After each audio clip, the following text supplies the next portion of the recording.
Bienvenidos todos. Estoy muy contenta de estar aquí el día de hoy y ser parte de esta capacitación. ARC y aquí en el Reino Unido hemos estado trabajando con esta parte de la reconstrucción y también con cambios.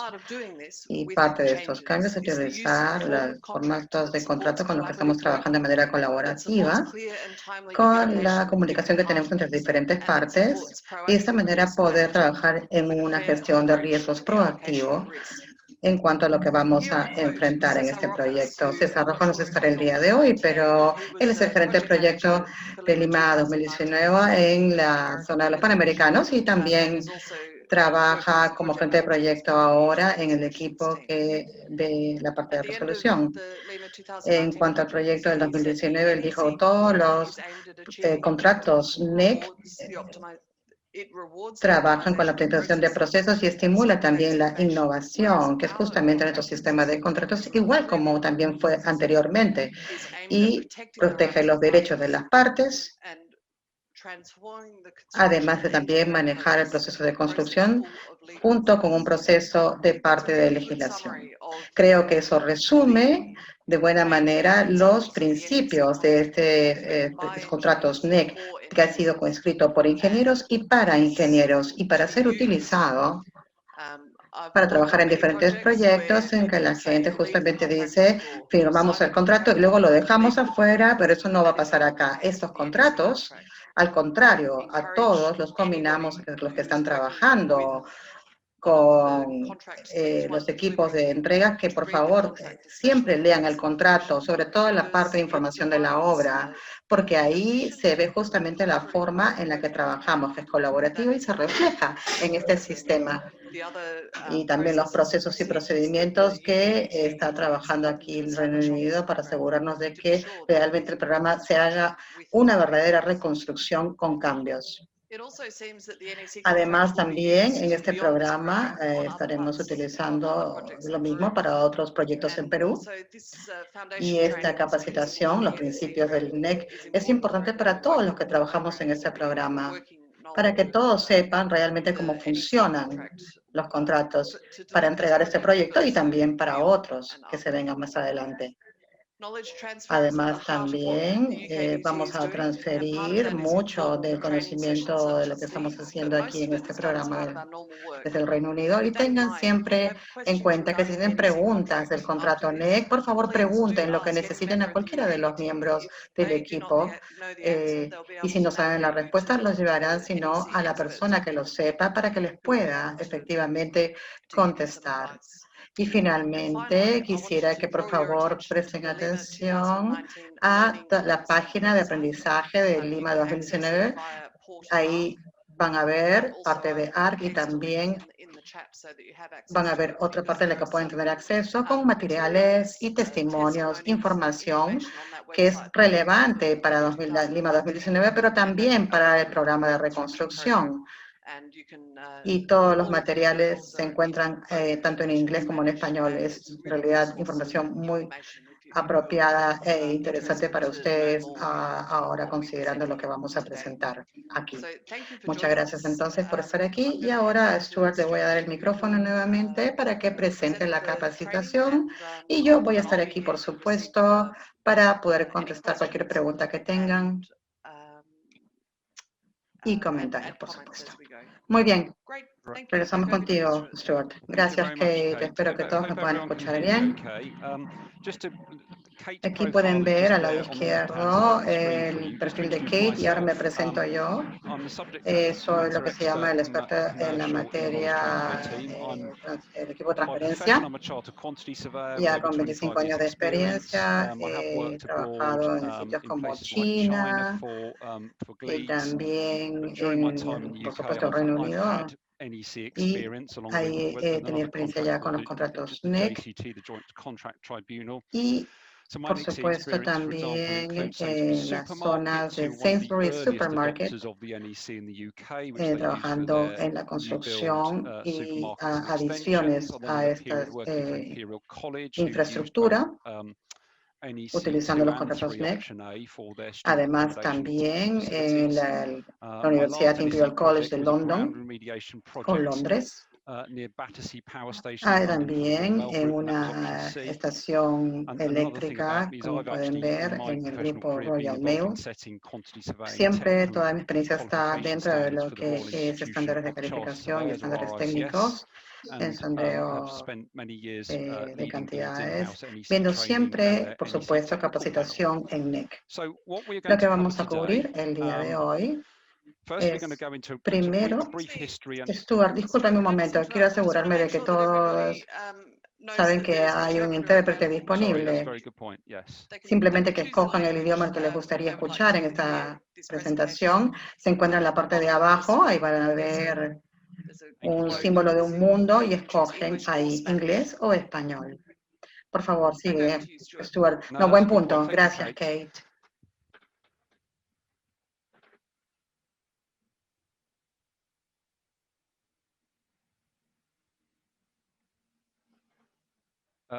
Eso va a ayudar, de hecho.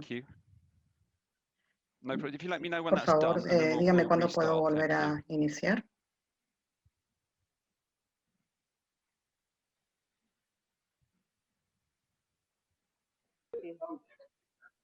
No, tiene que ser.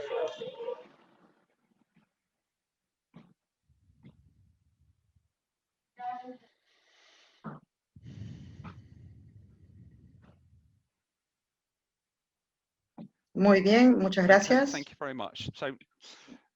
Ahora sí vamos a ver la historia brevemente de lo que es el NEC.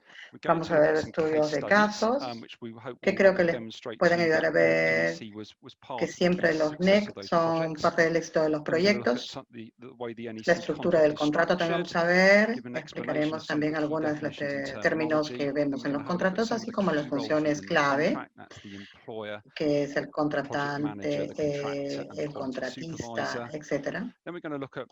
Y también vamos a ver también los términos en cuanto a periodos del contrato para asegurarnos de que todos cumplan con los plazos. Y finalmente, las actividades de puesta en marcha que ya veremos luego cuando empecemos a trabajar en el site. Como breve historia, debo decir que muchas de las ideas en cuanto al desarrollo de los contratos NEC vinieron en los años 90 en el Reino Unido. En esa época estamos viendo que las contratistas tradicionales no estaban dando realmente muy buen resultado en términos de contratos. Había mucha confrontación. Y los clientes al final tenían un mal trabajo, fuera de tiempo, y al final faltaba plata o cobraban, no sabían de dónde venía, no tenían realmente una buena definición de riesgos tampoco. Y al final había realmente muchos problemas de retraso y especulación. Y finalmente esto nos llevó a un reporte que se hizo en el año 94 al gobierno, que justamente recomendó al gobierno y a la industria que tomaran nuevas prácticas para el trabajo. Y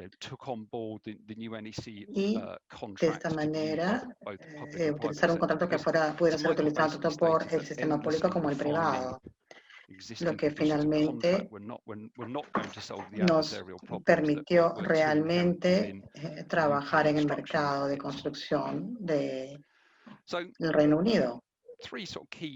Aquí se pueden ver algunos de los principios de ETHOS. Primero, ETHOS es una herramienta efectiva para gestión de proyectos, efectiva y proactiva. Y es bastante simple. Primero, el NEC no es el que te pone los plazos, ¿no?, para que trabajen las partes, sino es un contrato que incluye más que simplemente las obligaciones y las responsabilidades. Lo que hace es estimular a la gente que trabaje junta dentro de lo que se espera y para que lidien también con lo que no esperan. Además, también establece la responsabilidad de cada una de las partes y, por supuesto, es un compromiso para ver cómo van a actuar las personas ante diferentes situaciones, que es realmente un enfoque bastante flexible.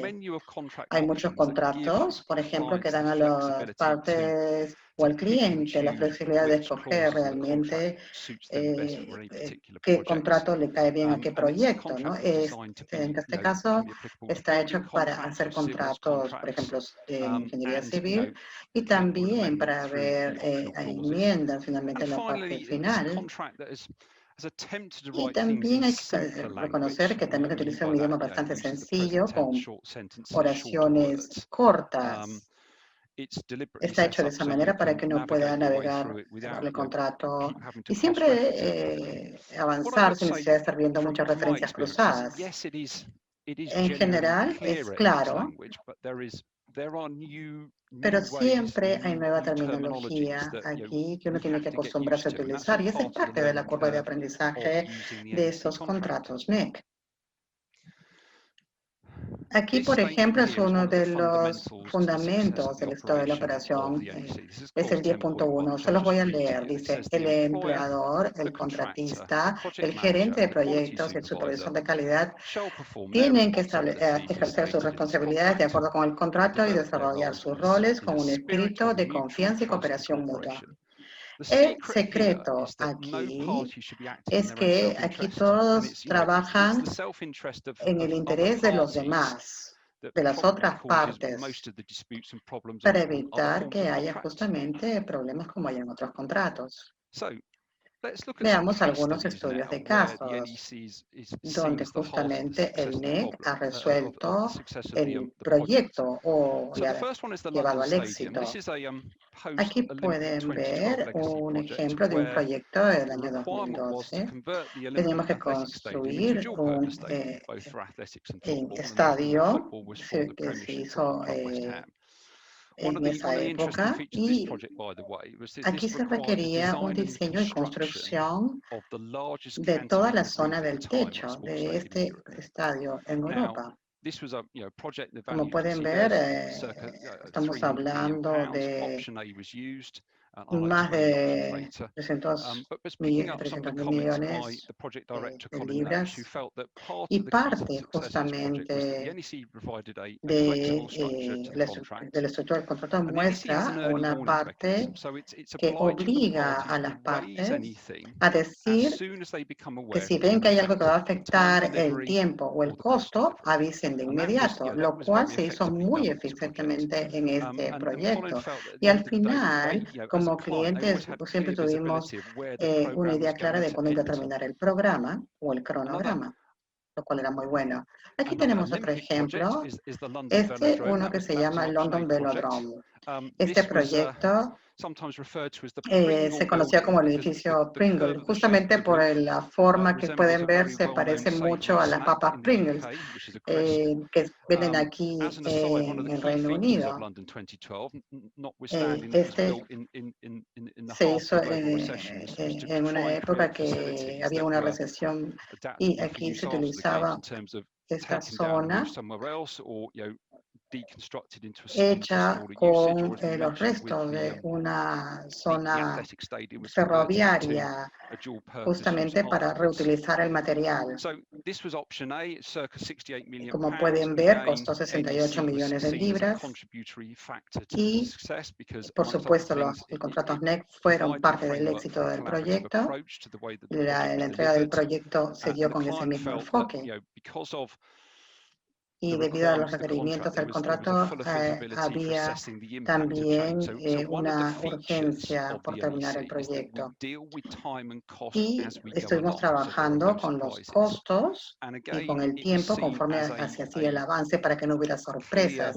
Además, también, por supuesto, había una clara metodología para poder seguir avanzando en escala en el proyecto. Aquí tenemos otro que está más cerca a donde estamos, los que están en Perú, que son los Juegos Panamericanos. Pueden ver aquí que fue hecho con el NEC también para poder optimizar el ahorro de costos y la eficiencia del contrato.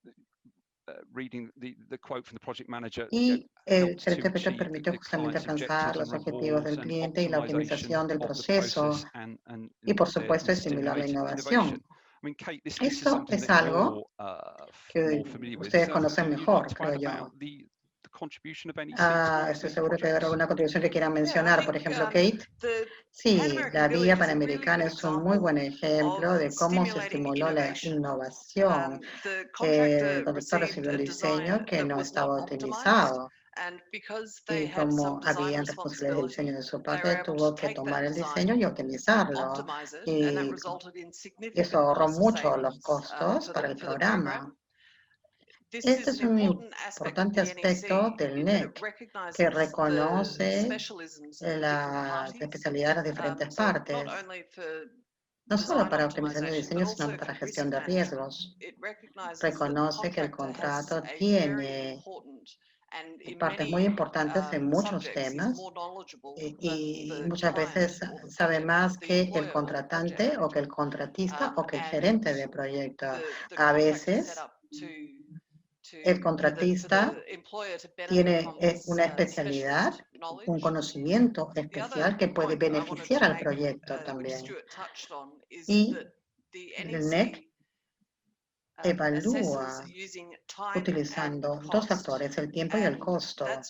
Y eso es muy importante para dar un resultado positivo a los proyectos. El tiempo se considera tanto como el costo. Y eso le da el mejor valor al proyecto, más que otros proyectos que se puedan considerar en paralelo. Y el impacto, por supuesto, que puede tener un proceso para ustedes es que el programa en sí es muy importante, más importante yo diría que otros proyectos que se hayan podido dar con el sistema de contratos nacionales. Y esa es la razón por la que hemos hecho este cronograma tan sólido, así como también un sistema de costos bastante sólido y robusto, porque ambos justamente están ahí para funcionar de acuerdo a los cambios. Sigamos entonces. Kay Macy, que trabaja en el equipo del Reino Unido, también tiene experiencia en este proyecto que viene acá, que es un nuevo hospital en Gales. El sistema hospitalario en el Reino Unido tiene en realidad mucho éxito, igual que este proyecto. Justamente el NEC contribuyó a la parte de control de costos. Fue mucho más claro para las partes que participaron en el contrato.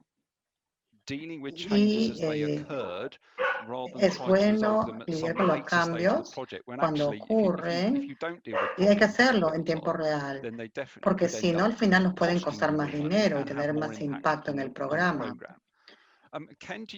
¿Algo que quisieras agregar en este proyecto? ¿Tú? Sí. Yo trabajé en el proyecto por 5 años como contratista y estuvimos todo ese tiempo revisando los cambios. Teníamos un presupuesto que tenía 163 millones, pero siempre estuvimos revisando y observando el programa y los costos. Y al final del proyecto pudimos hacer una entrega por inclusive un monto adecuado. Pudimos devolver 6 millones del presupuesto, lo cual finalmente pudimos hacer porque siempre estuvimos a la par con los cambios, comprendíamos los cambios que se iban dando por el proceso de diseño y eso nos permitió entregar lo que el cliente quería y lo hicimos de manera que fuera económica para todos. Fue un proyecto exitoso, de modo que el cliente y el contratista ambos estuvieron muy contentos con el resultado. Gracias, Stuart. Gracias, Ken. Y aquí pueden ver un ejemplo de un proyecto muy ambicioso que se llama Crossrail. Es justamente un proyecto de transporte para movilización de transporte de este a oeste, o oeste a este, dependiendo del tráfico. Como pueden ver, aquí se utilizó una variedad de factores o una variedad de usos del NEC. Por ejemplo, aquí se quería hacer túneles o estaciones en túnel en una zona de la ciudad muy congestionada. Pueden ver que necesitaban muchos servicios generales. Uno de los desafíos fue ese y otro también fue llevar los materiales por túneles a las nuevas estaciones en una de las ciudades más ocupadas del mundo. Aquí tenemos siempre gente, hay que trabajar siempre con el público cerca. Y parte del éxito del proyecto fue nuevamente la aplicación del NEC, que nos permitió ver justamente la parte de distribución y también de adjudicación del contrato. También algunos mecanismos para la ejecución en sí del contrato. También hay que decir que en esa época se escogía a los contratistas de una manera diferente, pero el NEC nos permitía realmente ver las cosas diferentes y contribuyó mucho al éxito nuevamente. Esto fue publicado por primera vez el NEC en el año 93, tiene más de 20 años. Se refiere siempre a él como el nuevo contrato de ingeniería, pero aquí lo que pueden ver son los principios y los conceptos con los que se forma el contrato. Y estos se utilizan para el programa que fue publicado en el año 2005. Luego, el NEC es una serie de contratos, una guía de construcción, y el que nos interesa más, por supuesto, es el de ingeniería y construcción, y por eso se llama SC, por su nombre en inglés, donde se ve, hay otro que es, por ejemplo, para lo que es subcontratación, o si quieres contratar a alguien para un periodo fijo, o si quieres contratar a un grupo de personas. También, por supuesto, hay para la gente que trabaja inclusive en otros servicios. Esto es generalmente para proyectos más pequeños. La complejidad del contrato siempre se puede simplificar en otros formatos. Es importante que veamos las notas de guía y los diagramas de flujo. Se encuentran con diferentes colores para dar una mejor referencia, y las partes de las notas de guía son más incluso o más largas que el contrato en sí. Sería bueno que lean estas guías, porque finalmente nos ayudan a expandir nuestro conocimiento y con respecto a esos contratos, sí, nos ayudan a desarrollar, en todo caso, lo que sabemos al respecto. Estos contratos tienen una serie de opciones. Las opciones representan diferentes estrategias de contratos. Estas son las diferentes maneras en que hacemos un contrato entre diferentes partes. La opción A y B son para contratos de suma alzada. Se utilizan cuando ya hay una suma de dinero fija. Primero se hace de acuerdo a las actividades, y si el contrato termina cuando ya se terminaron, mientras que el B está... El contrato B es para ver la lista de cantidades, la cantidad de trabajo que se tiene que hacer, pero nuevamente son sumas en suma alzada. Los últimos 4 son de reembolso de costos. Cuando avanza el contrato, se le paga al contratista por el costo que es involucrado. En el C, el costo objetivo se determina por una actividad o por un programa de actividades. Y en el D, la lista de cantidades se le paga al contratista hasta que llegue al costo objetivo, que es, si superas el objetivo, te vamos a dar lo que necesites, pero generalmente no se le da. Pero lo que se le pide al contratista es que trate de utilizar la menor cantidad de dinero para que no pase del costo objetivo. En la E es un contrato reembolsable y la F es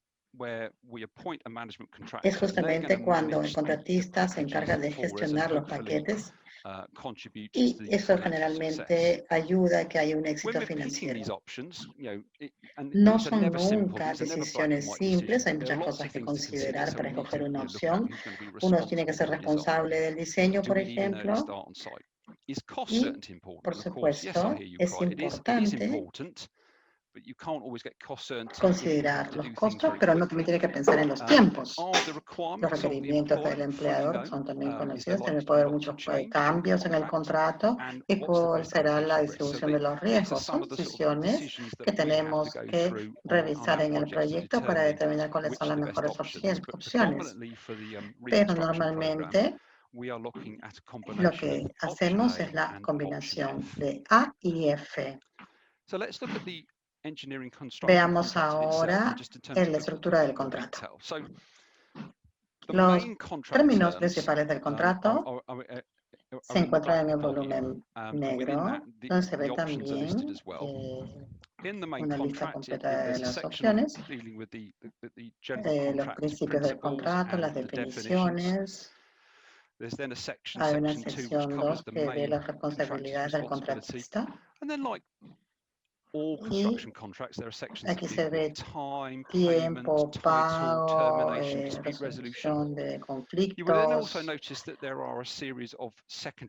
Además, hay una serie de subopciones que se pueden escoger aquí para apoyar a la opción principal. Y eso va junto con las cláusulas Z. Cualquier problema se pasa a las cláusulas Z. Vamos a ver esas en un par de diapositivas.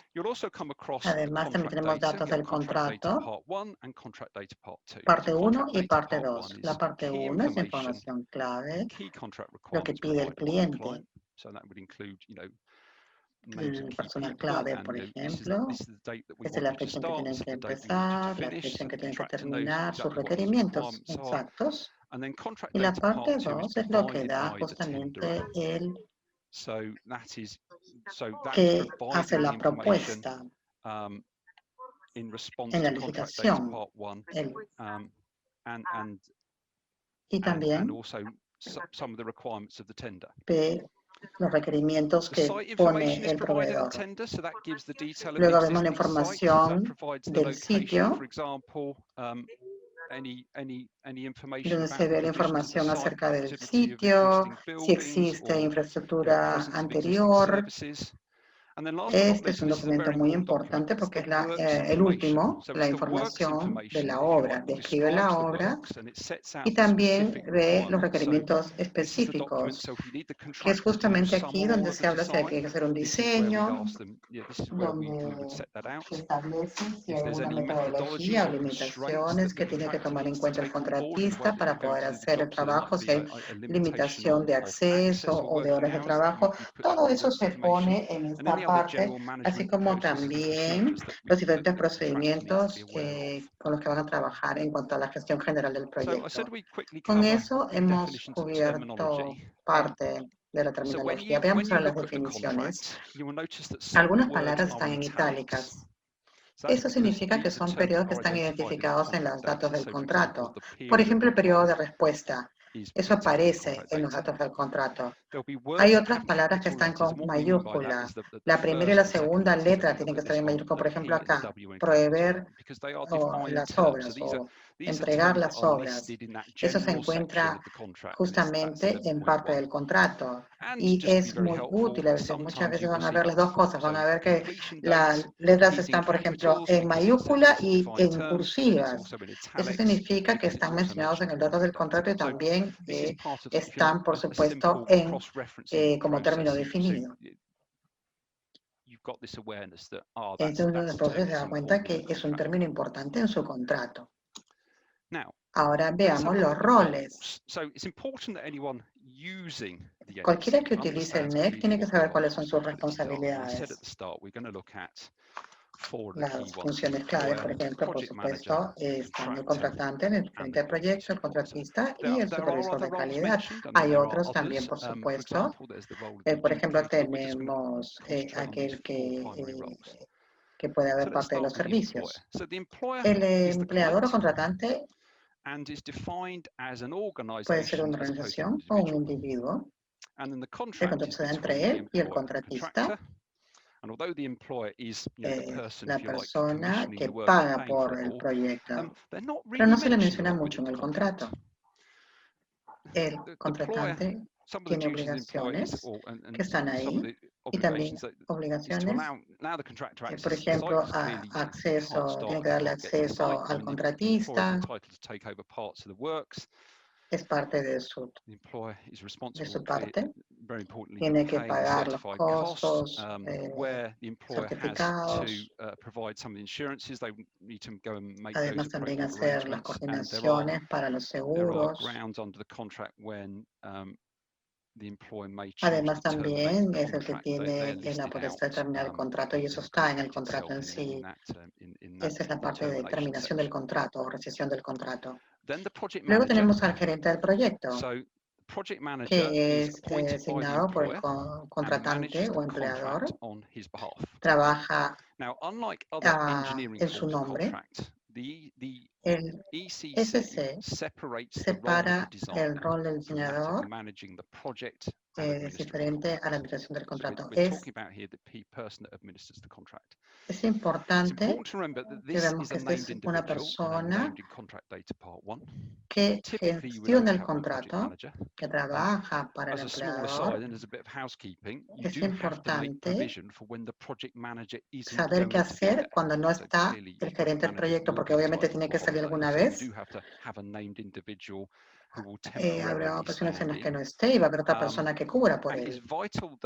Y el empleador le da al gerente del proyecto la autoridad total para poder actuar en su nombre. Y, por supuesto, no tiene que estar pidiendo permiso cada rato al empleador para poder proceder, tomar decisiones. En otras palabras, nuevamente, gestiona el contrato, esa autoridad puede cambiar la obra y dar indicaciones al contratista. Y luego también puede aceptar las entregas del contratista. Por supuesto, el contratista es responsable por lo que hace, pero el gerente del proyecto es el que recibe las cosas en nombre del empleador. Por supuesto que pueden delegar para lo que es el contrato a especialistas o también para gestión de costos, pueden tener un gerente de costos también, ¿no? En alguna parte. Pero quien quiera que vaya a estar trabajando dentro de lo que es gerencia de proyectos, tiene que entender cuál es este rol. Ahora hablemos del contratista. Esto es justamente, el contratista es quien ejecuta la obra.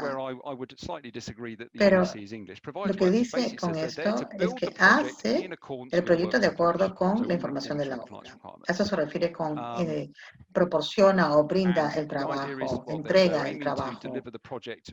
Lo tiene que hacer dentro de la fecha de cumplimiento y también asigna a sus contratistas, pero sigue siendo el responsable por la entrega del proyecto.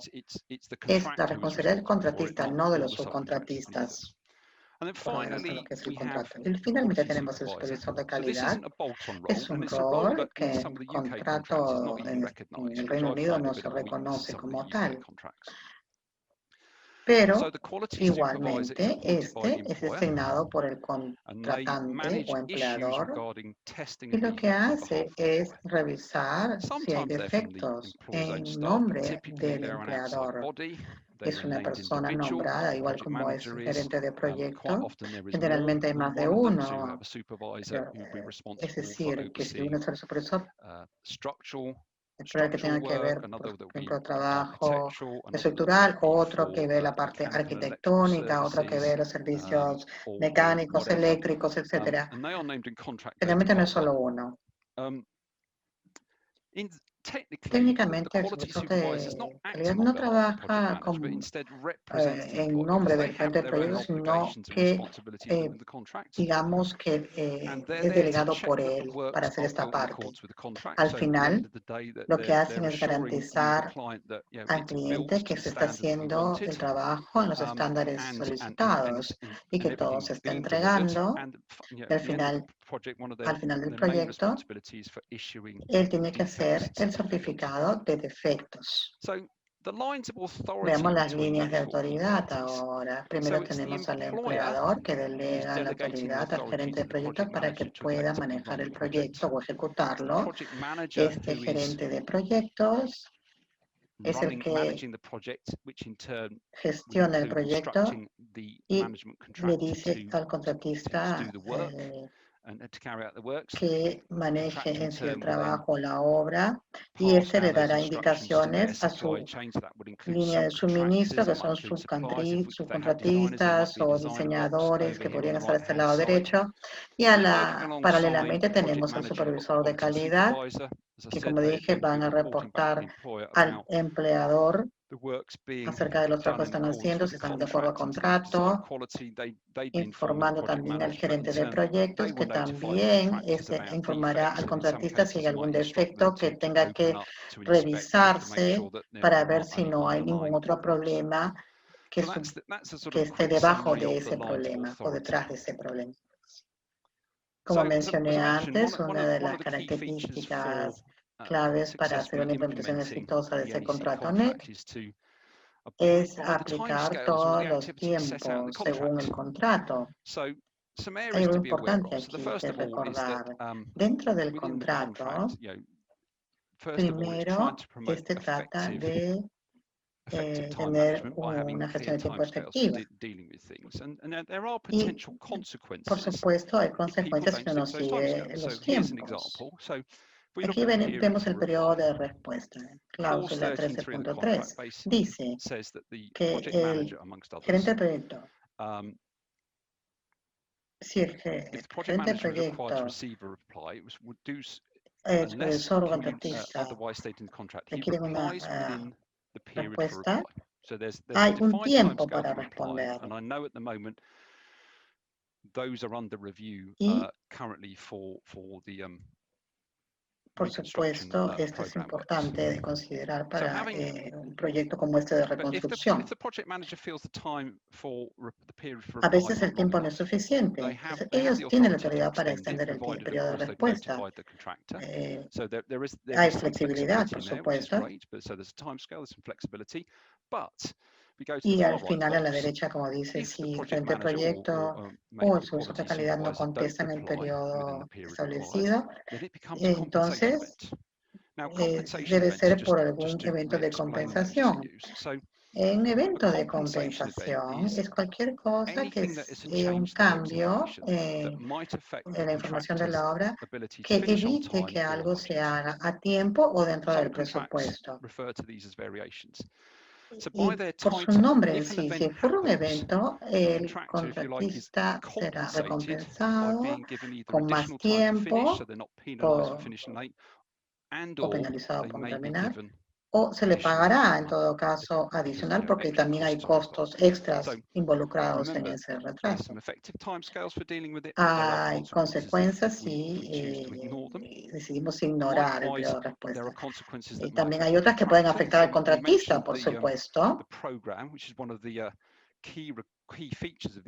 Por ejemplo, esto es diferente a muchos contratos con los que he trabajado. Muchos tienen un programa aceptado. Es una de las características especiales del NEC que lo hace diferente a los contratos tradicionales.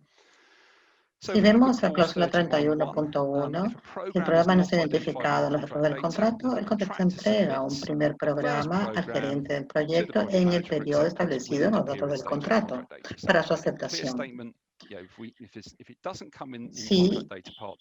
Si no se ha entregado, tenemos que avisar. A las 2 semanas de recibir el programa, tenemos que avisar si vamos a aceptar o no y las razones para no aceptar si es así. Por ejemplo, quizás no es realista lo que se está presentando o no es lo que necesitamos en general o no tiene la fecha de cumplimiento que queremos.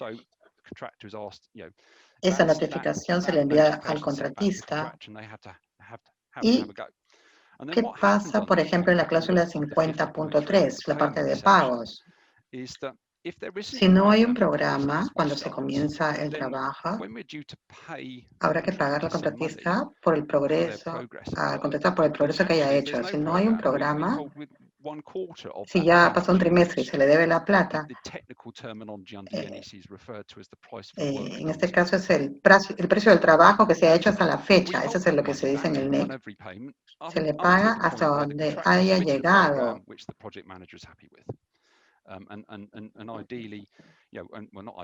Idealmente, se ve el detalle con el gerente del proyecto. Aquí está la cláusula Z, justamente. En el programa, estamos todavía viendo alguna de estas cláusulas Z.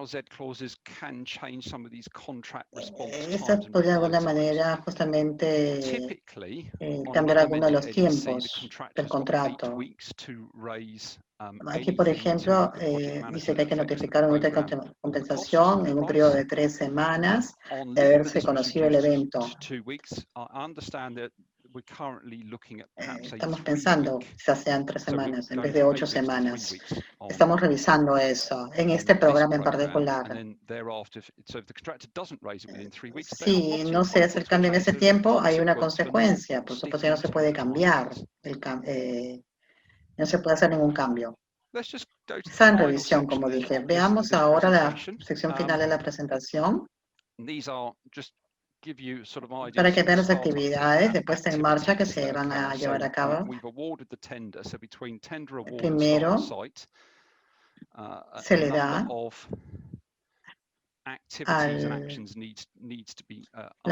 al contratista elegido lo que tiene que hacer. Hay diferentes documentos que van a llegar por las cláusulas de las que hemos hablado, que son justamente relevantes al programa.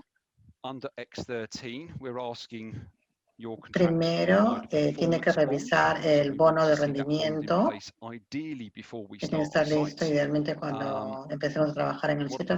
Este bono de rendimiento es una forma de garantía de que el contratista va a ejecutar el proyecto. Es para protegerse en caso de que tenga algún problema financiero. Es como un seguro. Además, también, por supuesto, se pide una garantía de su casa matriz para que su empresa sea responsable en caso de que no ejecute el proyecto correctamente el contratista. En la cláusula IC7 también se habla de los diferentes seguros que se tienen que presentar y tienen que ser implementados antes de comenzar la obra. Y hay casos en que el contratista está enfrentando costos iniciales antes de empezar la obra. Se utiliza lo que se conoce como un bono de pago adelantado para proteger la posición, ¿no? Antes de que todo comience. Hablé también acerca del programa, que es muy importante y tiene que ser entregado según lo que indique los datos del contrato. Hay otras actividades también que también tienen que empezar desde la fecha de inicio, como los periodos de investigación o estrategia de embalaje y de procura, flujo de caja, todas estas cosas que puedan ser requeridas ya por los datos del contrato también va acá, en las actividades de inicio. Además, también veremos que hay muchos detalles de la planificación que tiene que hacer el contratista en el proyecto. Aquí podemos ver una lista bastante larga. Por ejemplo, tiene que hacer un plan de gestión ambiental o de gestión de desechos o gestión de tránsito, que es muy importante, o gestión de riesgos, o una metodología de establecimiento del sitio. Todos son requerimientos que presentan los datos del contrato.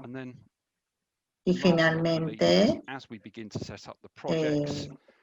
cuando ya estamos en el proyecto, tenemos que ver los controles del proyecto, las herramientas del contrato, las diferentes plantillas, por ejemplo, cómo vamos a manejarnos con el tema de las alertas tempranas y su registro, el registro de eventos de compensación, tiene que haber otros registros, hay cambios durante el periodo de construcción. Un calendario de reportes, también tiene que haber quizás y procesos y procedimientos que nos permite justamente manejar la comunicación y gestión de todo este proceso de cambio. Es mucho que asimilar. Estamos tratando de no darles mucha terminología técnica, pero esa sería la parte final de este módulo.